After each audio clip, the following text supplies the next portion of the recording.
Dans ces objections, il y en a une qui revient tout le temps, dont on a parlé, qui est « mais vous allez tirer au sort n'importe qui », et je réponds « oui, mais c'est n'importe qui, d'abord ils vont être super contrôlés, ils vont être contrôlés, il y a plein de contrôles, et puis c'est pas eux qui votent les lois. Ce qui vote les lois, c'est nous. » Deuxième objection qui revient souvent, « mais mon vieux Chouard, vous nous décrivez un système qui fonctionnait avec 60 000 personnes, les mécanismes institutionnels qui fonctionnaient à petite échelle ne fonctionneront pas à grande échelle. » Taratata. On peut répondre à ça, on peut répondre en deux temps.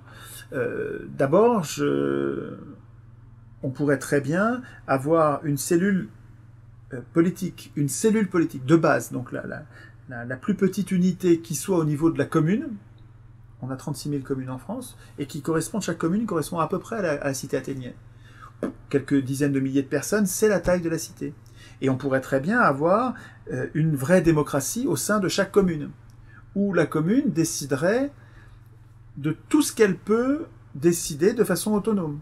Alors, il faut décider Alors, c'est très intéressant de réfléchir à quels sont les domaines qu'on laisse la commune décider elle-même, et quels sont les domaines qu'il faut régler au niveau de la nation, c'est-à-dire de la fédération. Je soutiens que la démocratie pourrait être appliquée à petite échelle, et pour ce qui est de notre organisation à grande échelle, utiliser le mécanisme de la fédération. Ça pourrait très bien être institué, et ça permettrait au peuple de garder le contrôle de ses pouvoirs. Deuxième réponse à l'objection, l'élection n'est logique, défendable qu'à petite échelle. Quand on connaît les élus, quand on connaît les candidats, quand on peut les surveiller parce qu'ils sont pas loin, quand on peut les interpeller parce qu'ils sont pas loin, et surtout quand on les connaît, alors qu'à grande échelle, l'élection est du foutage de gueule, puisqu'on ne connaît pas les gens, on ne sait pas ce qu'ils font, on ne peut pas les surveiller. Regardez en Europe, qu'est-ce que vous savez de l'activité de vos députés? Rien du tout. Donc, à cette grande échelle, l'élection n'est pas jouable, c'est une supercherie, c'est un mythe. Si, en Union européenne, on tirait au sort, et si on contrôlait les tirés au sort comme les Athéniens contrôlaient, attendez, mais on pourrait s'en désintéresser, ça marcherait tout seul, parce qu'avec tous ces contrôles, ben, ça va être beaucoup plus dur de faire du lobbying, de faire de la corruption, de trahir l'intérêt général tous les jours, comme ils le font aujourd'hui en Union européenne. Avec le tirage au sort, on va changer d'avis sans arrêt, on va plus être capable de mener des projets à long terme, mon vieux Chouard. Alors comment vous allez-vous faire pour mener des projets à long terme? Mais c'est une bêtise. C'est croire que le tirage au sort, c'est le tirage au sort de ceux qui décident. Je rappelle que les tirés au sort ne sont pas ceux qui votent les lois. Dans une démocratie, hein, le tirage au sort, c'est pas ceux qui décident. Ceux qui décident, c'est nous.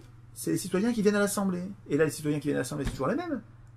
Et bien donc, vous l'avez, votre projet de long terme. Vous avez les citoyens qui votent eux-mêmes leurs lois et qui mènent très bien, et puis qui sont capables de changer d'avis en disant « là, l'autre jour, on a décidé ça, ou l'année dernière, on a décidé ça, mais les effets sont épouvantables, on va changer. » Si vous voulez, il y a un droit à l'erreur qui est nié par les élites,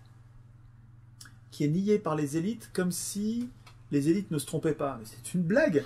Les élus non seulement se trompent, mais déclenchent les pires catastrophes. Ce sont les élus qui déclenchent les guerres. Si on tire au sort les représentants pour que les gens eux-mêmes puissent voter eux-mêmes leurs lois,